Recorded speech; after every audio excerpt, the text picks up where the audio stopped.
Episode 361.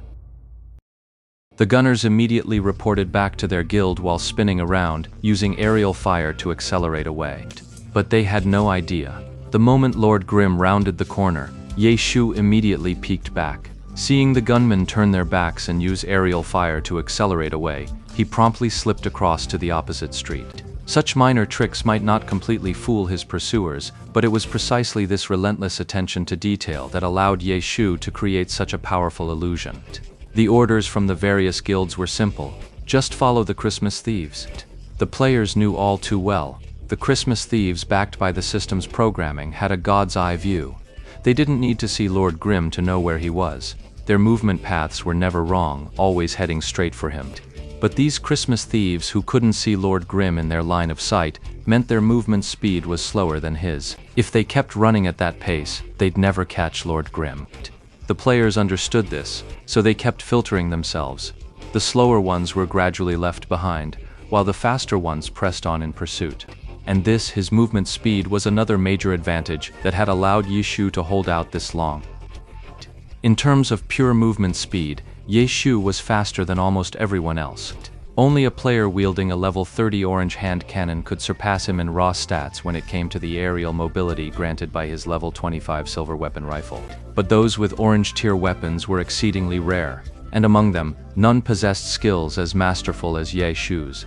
As for other classes, generating battle mages chasers is a hassle, and for a witch to fly at top speed it requires fast, stable execution. The Blade Master's triple-slash movement has a cooldown. After 6 hours of dogged persistence, Ye Shu had long since weathered the initial most difficult phase. The more Christmas thieves he had on his tail, the better his position became. With so many scattered and sprinting Christmas thieves, players simply couldn't pinpoint his exact location. In the end, Ye Shu had managed to gather a staggering 322 Christmas thieves. Yet this staggering number remained unknown to the major guilds. The one who knew the number best was Chen Guo, who had been silently counting beside Ye Shu the whole time. 323. Chen Guo watched as Ye Shu led away yet another Christmas thief, that made 323. And this one, too, was quickly swallowed up by the tide of Christmas thieves surging behind Lord Grimm, vanishing in an instant. The 323 Christmas thieves were far less of a problem for Ye Shu than the other players imagined. With Lord Grimm under his control, Ye Shu's methodical running meant he never actually had to face that many Christmas thieves at once. From Ye Shu's screen, if Chen Guo hadn't been counting them all along, she would never have imagined the terrifying number of 323. With 323 Christmas thieves now in tow, the sheer drop in their overall numbers made it difficult even for Ye Shu himself to find any new ones. But he didn't stop there. He kept Lord Grimm on the move, relentlessly. The game was set to windowed mode. Beside the window, just like Jian Fengji Suo, Ye Shu opened a map of Sin City. How many people are you planning to get? Chen Guo couldn't help but ask. Ye Shu didn't answer, as if he hadn't heard a thing. For Ye Shu, simply leading the Christmas thief on a merry chase wasn't particularly difficult. But because he had anticipated the guild's moves from the start, this was all part of the plan. The very reason he'd engineered this situation. As the Christmas thieves multiplied, Ye Shu had more to plan and calculate. His focus wasn't just maintained, it was intensifying. At this moment, Chen Guo's voice had completely faded from his awareness. Chen Guo took one look and decided not to ask any more questions, silently continuing to watch. The entire map was crawling with fleeing Christmas thieves. Watching so many of them brazenly dash right past them, only to be worthless to kill, left the players feeling utterly hollow. They continued to run around, chasing after Lord Grimm's location to see if any Christmas thieves had slipped through the net. But this tactic had a flaw. By chasing Lord Grimm through the districts, they were often just retracing his steps. Any Christmas thieves left on the streets Lord Grimm had already cleared would have been taken out by him. So where could any stragglers possibly be hiding? The hunting operations of the major guilds were growing increasingly bleak, and they were all at a complete loss.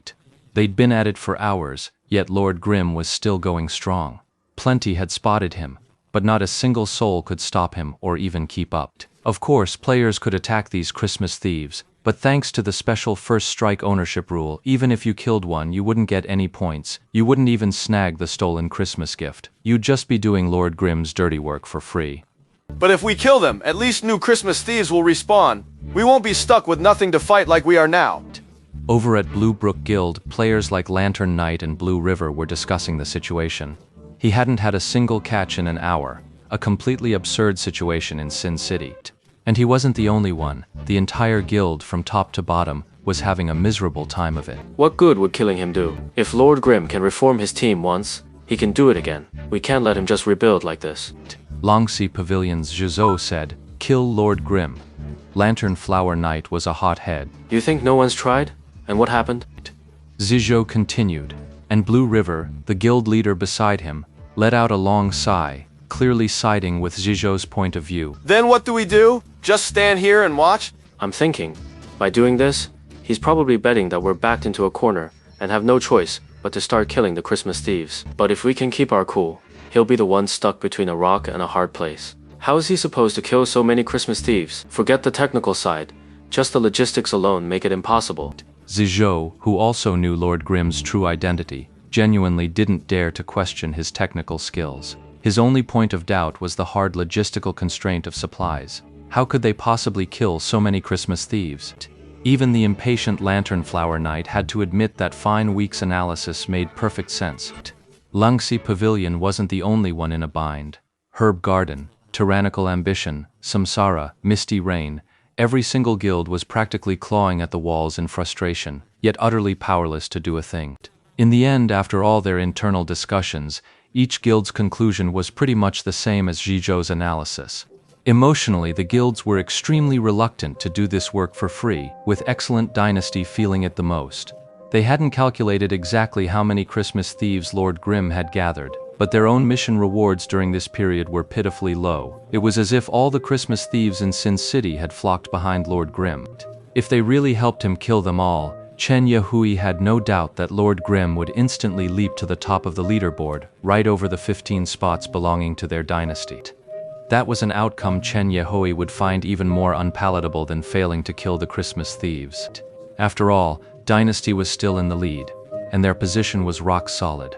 Why would Chen Yahui ever want to personally take action and knock his own guild down the rankings? Every guild had fallen into this state of indecision. They continued their attempts to corner Lord Grimm, but Sin City was simply too vast, and each guild's manpower was limited. The Christmas thieves they thought would serve as guideposts were in utter chaos. If they could have succeeded, they would have trapped him long ago. Would they have dragged things out to this point, only to find themselves in an even more embarrassing situation?